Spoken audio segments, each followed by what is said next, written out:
بسم اللہ الرحمن الرحیم۔ والد صاحب نیک مگر سخت مزاج انسان تھے۔ ہم سب ان سے بہت ڈرتے تھے، بہت بااصول تھے، لہٰذا بے اصولی کو ناپسند کرتے تھے۔ دوست دشمن دونوں اس بنا پہ ان کی عزت کرتے تھے۔ ہمارے گاؤں میں لڑکیوں کے علیحدہ اسکول نہ تھا، لہٰذا وہ بچوں کی تعلیم کے خلاف تھے۔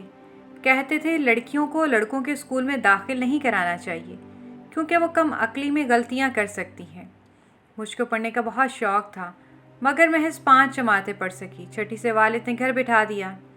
ان دنوں یہ صدمہ میرے لیے بڑا اذیت ناک تھا۔ تمام دن اسکول کی سہیلیوں کو یاد کر کے روتی رہتی۔ بھائی نے مجھے گھر پہ پڑھانے کا بیڑا اٹھا لیا۔ یوں میرے شوق کو دیکھتے ہوئے انہوں نے بطور پرائیویٹ طالبہ مجھ کو میٹرک کرا دیا۔ میٹرک کے بعد میرے کئی رشتے آئے مگر ابو کو یہ رشتے پسند نہ آتے تھے۔ وہ ہر رشتے میں کوئی نہ کوئی خامی نکال لیتے تھے۔ وہ ہمارے رشتے بھی اپنے اصولوں کے مطابق کرنا چاہتے تھے۔ ان ساری باتوں میں میں 25 برس کی ہو گئی۔ اب والدہ کو میری بے حد فکر لگ گئی تھی۔ وہ بیمار رہتی تھی، چاہتی تھی کہ ان کی زندگی میں اپنے گھر کی ہو جاؤں۔ میں قبول صورت تھی، بہت حسین جمیل نہ تھی اور معمولی تعلیم یافتہ۔ ایک وقت آیا میرے رشتے آنے بند ہو گئے۔ اس کے بعد اچانک امی بیمار پڑ گئیں۔ علاج معالجے کے باوجود صحت بہتر ہونے کی بجائے گرنے لگی۔ کسی کی بھی کچھ سمجھ نہ آتا تھا کہ ان کو کیا ہوا ہے۔ بالآخر ایک دن خون کی الٹی آئی اور وہ خالق حقیقی سے جا ملی۔ گھر میں تمام افراد کے ہوتے ہوئے ماں کے بغیر میں اکیلی رہ گئی۔ مجھے شدت سے احساس ہونے لگا کہ ماں تھی تو سب تھے، ماں نہیں تو کوئی نہیں۔ تنہائی کا یہ احساس مجھ کو سانپ کی طرح ڈسنے لگا۔ ہر شخص اپنی زندگی میں مگن تھا، کسی نے بھی میرا احساس نہ کیا کہ اب مجھے بری طرح ایک دوست، ایک ایسے غم کی ساتھی کی ضرورت تھی، ایک ایسا جیون ساتھی جو میرا ہر غم بانٹتا۔ یہ وہ عمر تھی جب ہر لڑکی اپنا گھر بسانا چاہتی ہے، وہ پوری طرح شادی کے لیے تیار ہوتی ہے، لیکن اس کے لیے رشتہ آنا مسئلہ ہو جاتا ہے۔ میری دعا تھی کوئی اچھا رشتہ آ جائے اور مجھے جیون ساتھی ملے، مگر رشتے نہیں آتے تھے۔ میں 5 وقت نماز پڑھتی تھی اور دعا کرتی تھی کہ اے اللہ مجھے میرے گھر کا کر دے، کیونکہ بھابھیوں کا سلوک اچھا نہ تھا جس سے میرے دل کو ٹھیس پہنچتی تھی۔ آخر دعا قبول ہو گئی، ایک رشتہ آ گیا۔ اب مرحلہ یہ تھا کہ والد صاحب کو بھی پسند آ جائے۔ خدا کی کنڈی ان کو بھی رشتہ ٹھیک لگا۔ یہ لوگ منگنی فوراً کرنا چاہتے تھے، شادی کے لیے انہیں بھی کچھ وقت درکار تھا، جبکہ والد صاحب چاہتے تھے کہ شادی فوراً ہو، مگر کچھ سوچ کے رشتے کو ہاتھ سے جانے نہیں دیا اور ان لوگوں کو وقت دے دیا۔ یوں رشتہ طے پا گیا۔ مجھ پر اس تبدیلی کا اچھا اثر ہوا، خوش رہنے لگی۔ ایک احساس لڑکی تھی۔ یہ خوشی میرے لیے بہت بڑی تھی کہ جیون ساتھی مل جائے گا تو زندگی خوبصورت ہو جائے گی۔ لڑکے والوں نے 3 سالوں کی مدت مانگی، گرچہ یہ بہت طویل عرصہ تھا، مگر ان کی بات مانتے بنی ورنہ رشتہ ٹوٹ جاتا۔ خدا خدا کر کے 3 سال بیت گئے۔ لڑکے والے شادی کی تاریخ لینے آ گئے، مگر شادی سے چند دن پہلے والد صاحب کسی اصولی موقف پہ ان سے تکرار کر بیٹھے اور یوں یہ رشتہ ٹوٹ گیا۔ مجھے کسی نے بتایا کہ وہ لوگ بجلی چوری کر کے گھر کے AC وغیرہ چلاتے تھے۔ انہوں نے یہ بات جب ابو کو یہ فخر سے بتائی تو وہ ناراضگی کا اظہار کر بیٹھے کہ یہ غلط ہے، آپ لوگ بجلی چوری کرتے ہیں، ملک کا نقصان کرتے ہیں، یہ اصول کے خلاف ہے، اپنی اصلاح کریں۔ ان لوگوں کو والد صاحب کی یہ تکرار ناگوار گزری اور رشتہ ٹوٹ گیا۔ میں صدمے میں چلی گئی۔ والد بھی پریشان تھے، مگر وہ اپنی سوچوں کو درست خیال کرتے تھے اور اپنا موقف ایسے نہیں دیتے تھے۔ تب خدا کی رحمت جوش میں آ گئی۔ میری دل گرفتگی پر اللہ تعالیٰ نے رحم فرمایا اور ایک اچھا رشتہ آ گیا۔ والد صاحب نے ہاں کر دی۔ وہ میرا مرجھایا ہوا چہرہ دیکھ کے افسردہ ہو جاتے تھے۔ ان لوگوں کو خوش آمدید خوش دلی سے کہا اور عہد بھی کیا کہ اب احتیاط سے چلوں گا اور معاملہ مزید بگڑنے نہیں دوں گا۔ یہ بات بھی لیکن ابو کی وجہ سے بگڑ گئی۔ شادی کی تاریخ مقرر ہو جانے کے بعد انہوں نے کہا کہ ہمیں جہیز نہیں چاہیے، بس آپ ہم کو لڑکی دے دیں، ہمارے لیے بہت ہے۔ ہم ان کی اچھی سوچ سے بہت خوش ہوئے۔